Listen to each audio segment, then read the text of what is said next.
Hi guys, welcome to my channel. दोस्तों, bitcoin की कीमत आसमान छू रही है।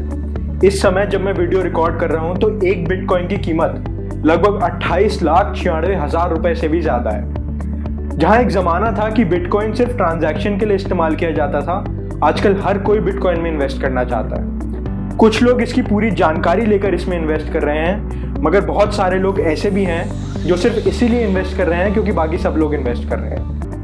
मगर बहुत ज़रूरी होता है किसी भी चीज़ में इन्वेस्ट करने से पहले कि आप उस चीज़ के बारे में जान लें, उसे पहचान लें कि आपकी मेहनत के पैसे का आखिर होगा क्या। तो आइए दोस्तों, जानते हैं कि बिटकॉइन होता क्या है और क्या ज़रूरत पड़ी जो इसे इन्वेंट किया गया। Investors have seen its price skyrocketing during the pandemic. And big losers. The crypto valuation lost $1/3 trillion just overnight. For the believers, Bitcoin is still a digital stepping stone towards a utopian future. दोस्तों, आगे बढ़ने से पहले आपसे गुजारिश करना चाहूँगा कि प्लीज़ मेरे चैनल को सब्सक्राइब कर दीजिए, वीडियो को लाइक कर दीजिए और कमेंट सेक्शन में बताइएगा कि आपको वीडियो कैसी लगी। अगर मैं आपको एक किताब दिखाकर बोलूँ कि इसकी कीमत 1 करोड़ रुपए है तो आप कहेंगे कि मैं पागल हो गया हूँ। मगर अगर मैं आपको ये नोट दिखाऊँ और बोलूँ कि इसकी कीमत 500 रुपये है तो आप मेरी बात मान जाएंगे, क्योंकि आपको मुझ पर नहीं मगर सरकार पर भरोसा है कि इस समय इस नोट की कीमत 500 रुपये है। अब कल सुबह तक रहेगी या नहीं ये तो सिर्फ मोदी जी जानते हैं, मगर इस समय तो है। यानी कि इस नोट को इसकी वैल्यू मिलती है क्योंकि सरकार ने इसे एक लीगल स्टेटस या फिर एक लीगल टेंडर दे रखा है, जिससे पूरे देश में ये as a means of payment इस्तेमाल किया जा सकता है। मतलब आप इससे वो सब कुछ खरीद सकते हो जिसकी वैल्यू इस नोट के बराबर होगी। तो हमारा जो पूरा फाइनेंशियल सिस्टम है ये एक भरोसे, एक ट्रस्ट पर टिका हुआ है। और ये ट्रस्ट आता है इस लाइन से, I promise to pay the bearer the sum of 500 rupees, जिसके नीचे हमारे आरबीआई के गवर्नर का साइन भी है। मगर अगर ये साइन नहीं हो तो इस नोट की कीमत कुछ भी नहीं है। मगर दोस्तों, इस तरह के फाइनेंशियल सिस्टम के कुछ डिसएडवांटेजेस भी होते हैं। पहला कि ये पूरी तरह सेंट्रलाइज्ड है, यानी कि हम किसी एक सेंट्रल अथॉरिटी को या फिर सरकार को पूरी तरह इसे कंट्रोल करने का हक देते हैं। और जब हम किसी को इतनी कंट्रोल, इतनी पावर देते हैं तो उसके साइड इफेक्ट्स भी होते हैं। भारत में इसका सबसे बड़ा एग्जांपल हमें देखने को मिलता है नॉन परफॉर्मिंग एसेट्स, यानी कि एनपीएस। जब आप बैंक में पैसा जमा कराते हैं तो बैंक इस पैसे का करता क्या है, वो इस पैसे से बड़े बड़े इंडस्ट्रीज या फिर बड़े बड़े फर्म्स को लोन देता है और फिर उससे जो इंटरेस्ट आता है वो बैंक का रेवेन्यू होता है। अगर हाल ही में हमारे पास बहुत सारे ऐसे एग्जाम्पल्स हैं जहां बैंक्स ने बड़ी बड़ी अमाउंट्स के लोन बिना चेक किए दे दिए कि जिस बंदे को पैसा दे रहे हैं वो ये पैसा लौटा भी पाएगा या नहीं।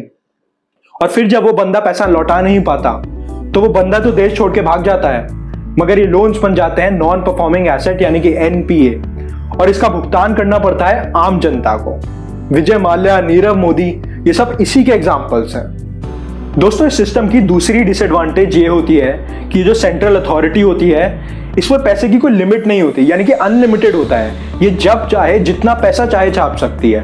इसका सबसे बड़ा एग्जांपल हमें देखने को मिलता है वेनेजुएला में, जहां की करेंसी बोलीवार है। वहां की सरकार ने इसे इतना छापा कि इसकी वैल्यू इतनी कम हो गई कि वहां पर 1 किलो आटा की कीमत 80,000 बोलीवार हो गई थी और 1 किलो चावल की कीमत 2,20,000 बोलीवार। मगर अक्टूबर 2008 में संतोषी नाकामोटो नाम के एक बंदे ने एक ऐसा पेपर पब्लिश किया जिसने शायद पूरे सिस्टम को ही नहीं पूरी दुनिया को बदल कर रख दिया। संतोषी ने अपने पेपर में एक डिसेंट्रलाइज्ड सिस्टम के बारे में बताया, जहां आपको एक इंसान से दूसरे इंसान तक पैसे भेजने के लिए किसी बैंक या फिर किसी सेंट्रल अथॉरिटी पर भी भरोसा करने की जरूरत नहीं पड़ेगी। और इसमें जो करेंसी यूज होगी उसे क्रिप्टो करेंसी कहा जाएगा। और 2009 में लॉन्च हुई पहली क्रिप्टो करेंसी जिसे बिटकॉइन कहा जाता है। उस समय ये सिर्फ एक आइडिया हुआ करता था, मगर दोस्तों आज इसकी कीमतें आसमान छू रही हैं। दोस्तों, बिटकॉइन को गहराई से समझने के लिए इसको एक बैंक से कंपेयर करते हैं। हर बैंक के पास अपना एक खाता होता है जिसमें वो सारे पब्लिक ट्रांजैक्शंस का रिकॉर्ड रखता है, मतलब किस अकाउंट से कितने पैसे किस अकाउंट में गए, ये सब कुछ। मगर ये जो खाता होता है ये ट्रांसपेरेंट नहीं होता, यानी कि मुझे इसमें झांक कर देखने की इजाजत नहीं है और इसे वो सिर्फ बैंक कंट्रोल करता है। मगर बिटकॉइन के साथ ऐसा नहीं होता। बिटकॉइन में जो खाता होता है जिसे लेजर कहते हैं वो कंप्लीटली ट्रांसपेरेंट होता है, यानी कि मैं उसमें कभी भी देख सकता हूँ और सारे बिटकॉइन के ट्रांजैक्शंस देख सकता हूँ। मगर जो उसमें मैं नहीं देख सकता वो ये है कि किन दो पार्टीज के बीच में ट्रांजैक्शन हुआ है, यानी कि किसने किसको बिटकॉइंस भेजे हैं, ये मैं नहीं देख सकता।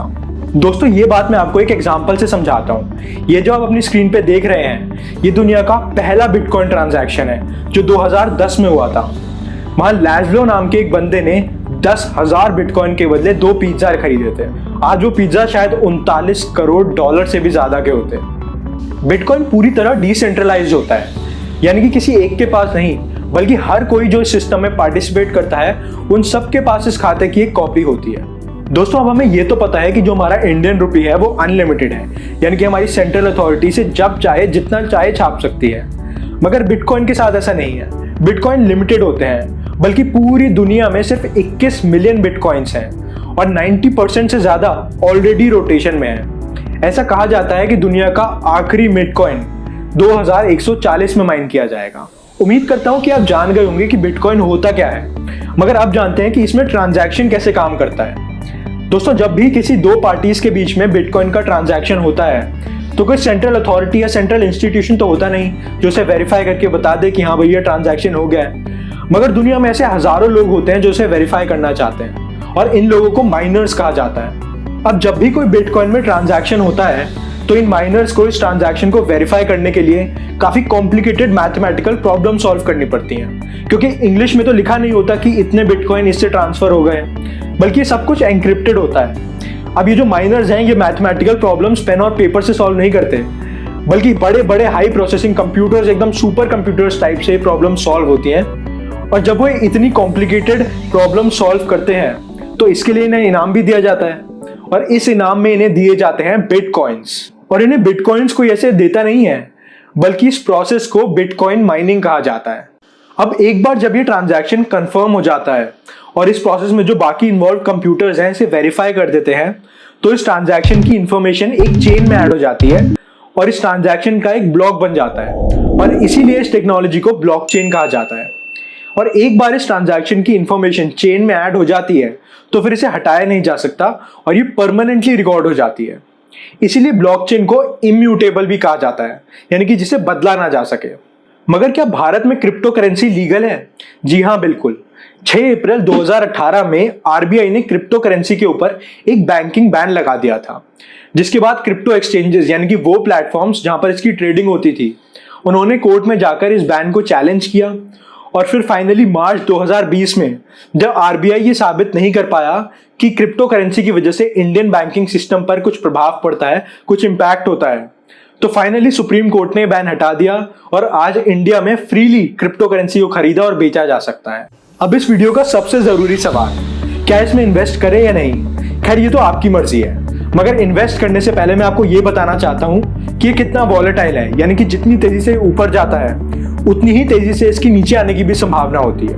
अब अगर फैक्चुअली बात करें तो जुलाई 2019 में इसकी कीमत करीब $10,000 के करीब थी, यानी कि एक बिटकॉइन $10,000 के बराबर था। उसके बाद मार्च 2020 में आए तो इसकी कीमत गिरकर लगभग $6,000 के करीब हो गई थी।